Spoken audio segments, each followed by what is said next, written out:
Salut la communauté foot, salut la communauté Barça. Voilà, aujourd'hui on revient sur pas mal d'actualités. Les avant-matchs contre Brest en Ligue des Champions, on sera à domicile. Et puis sur le cas Vinicius et la performance du Real Madrid hier. Pensez déjà à vous abonner, on a l'objectif d'atteindre 300 abonnés avant la fin de ce mois. Abonnez-vous, likez, partagez. Et puis laissez vos avis en commentaire. Voilà, ça va un peu mieux, Après le match nul contre le Celta Vigo, j'étais vraiment déprimé. J'étais vraiment déçu. Même la façon dont j'ai fait mon débrief, ma voix, ça avait du mal à sortir. J'avais du mal à m'exprimer. Je ne savais même pas trop quoi dire parce que vraiment, j'étais très déçu.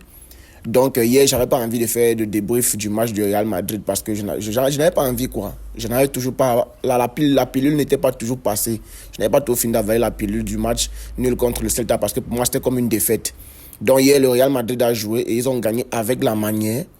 Ils jouaient contre les Ganes et ils ont gagné avec la manière. En plus, ils étaient à l'extérieur. Déjà, j'ai vu la deuxième mi-temps et puis ils ont gagné avec la manière. Et là, c'est qui là Raúl Asensio, oui. C'est quelqu'un qui est vraiment très solide et rapide derrière. Il va vraiment leur faire du bien. Il va vraiment beaucoup leur apporter quelque chose. Donc, sinon, au milieu, Bellingham, il a retrouvé sa confiance. Il leur fait du bien. Et puis, offensivement, Mbappé a été repositionné à gauche et Vinicius était beaucoup plus dans l'axe. C'est bien. Et Ancelotti, avant le match, avait dit que Mbappé n'a pas de problème mentaux. Et hier, on a vu Mbappé a marqué. C'est vrai qu'on a joué pour qu'il marque, on a joué pour lui, pour qu'il puisse marquer, mais il a marqué, il a célébré, il était dans un bon jour. Donc, quand il performe, là, tout va bien. Vous ne sortez pas avec les lances et les couteaux pour vouloir le défendre à tout prix. Mais quand il va encore avoir une baisse de régime, vous allez sortir dire non, c'est parce que sa mère ne s'en sent pas bien, c'est parce que la politique est montée, c'est parce qu'il a les problèmes dans la tête, c'est parce que la préparation physique est montée, descendue. Donc arrêtez souvent de trouver des excuses, parce que même le coach, c'est vrai que la communication du coach doit être propre. Le coach peut venir avouer que le joueur qu'il a envie de faire jouer et qu'il a envie de faire gagner en confiance a les problèmes. Donc effectivement, que même s'il a des problèmes, il ne va pas dire ça. Mais si le coach dit qu'il n'a pas de problème, c'est qu'il n'a pas de problème. Donc, c'est bien de chercher à le repositionner pour qu'il performe un peu mieux. Mais le seul bémol, c'est que au lieu de se concentrer à faire jouer l'effectif, l'équipe dans l'ensemble mieux, vous vous concentrez à vouloir dorloter quelqu'un.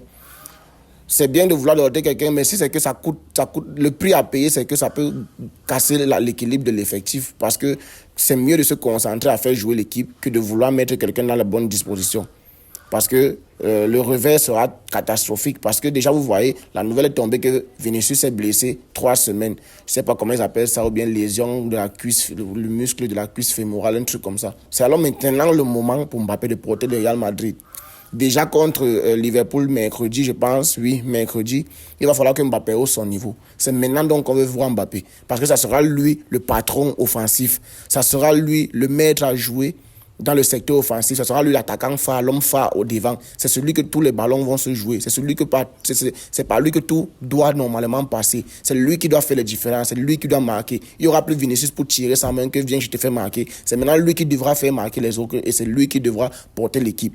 On va voir ce que ça va donner. Mais maintenant, vous n'allez plus dire que non, il faut qu'il joue à gauche. Non, c'est Vinicius qui l'empêche de jouer. Non, vous n'allez plus avoir d'excuses. Maintenant, c'est lui le patron offensif. Il a 3 semaines pour prouver ce qu'il a à faire. Parce que même les trêves internationales, il n'y en a plus. Donc, jusqu'à la fin de l'année, c'est lui qui va jouer offensivement en tant que le maître à jouer. On va donc voir. C'est ici maintenant que s'il ne joue pas, vous allez un peu ouvrir les yeux et voir la réalité en face que votre joueur, ce n'est pas une histoire de poste, ce n'est pas une question de problème mental, c'est que son niveau de jeu, il l'a perdu parce qu'il est concentré à faire des choses que personne ne comprend. Et c'est lui seul, c'est sa vie. Mais sportivement, nous, on va juger ce qu'on voit sur le terrain et vous n'allez pas nous empêcher de faire notre travail. Donc, Pedri qui fête ses 22 ans, que le temps passe vite. Je me rappelle encore du Pedri 18 ans qui avait mis Cuadrado très mal à l'aise en face de poule de Ligue des Champions aller contre la Juventus. C'était la saison 2020-2021. On avait gagné la Juventus, je crois, 2-0. Et Pedri avait mangé Cuadrado sur l'aile gauche. À l'époque, Pedri pouvait même jouer l'aile gauche. Oh, il nous faisait du bien. Bref, Pedri qui fête ses 22 ans aujourd'hui, il prend de l'âge et il est déjà un joueur confirmé. Et cette saison, physiquement, il est apte, il est bien et il nous fait beaucoup du bien. Et vous voyez la défaite contre Celta Vigo. Regardez le comportement de Rafinha après. Bon, je parle de défaite, mais c'était un match nul.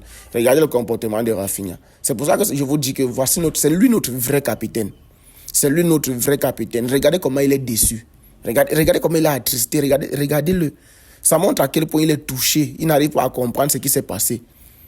Quand De Jong entre, il prend le capitaine pour venir nous plomber, rien nous apporter au milieu de terrain. Pour faire quoi?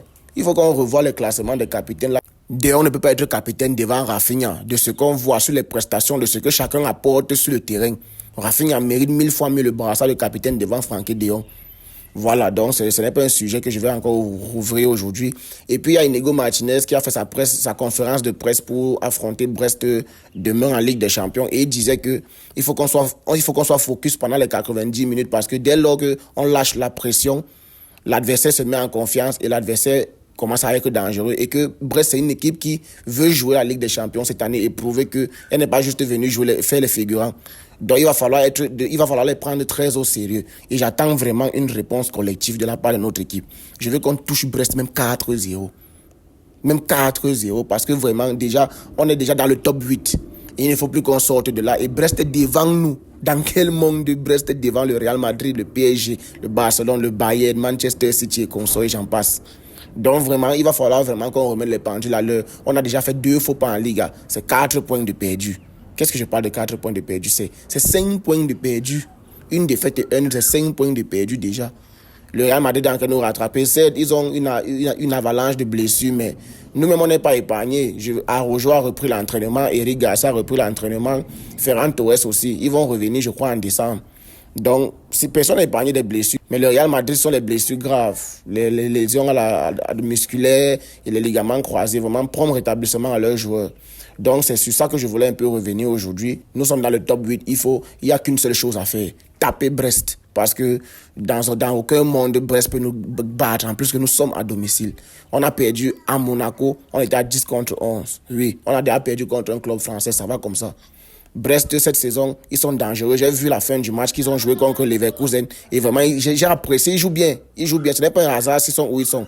Mais il va falloir que la hiérarchie se fasse respecter parce que dans aucun monde, Brest n'est devant Barcelone, peu importe le domaine. Donc, sur ce, les gars, continuez de liker, de vous abonner, de partager, de laisser vos avis en commentaire. Si vous êtes restés jusqu'ici, vraiment, merci beaucoup. On se capte pour le débrief du match demain. Restez en santé. Peace.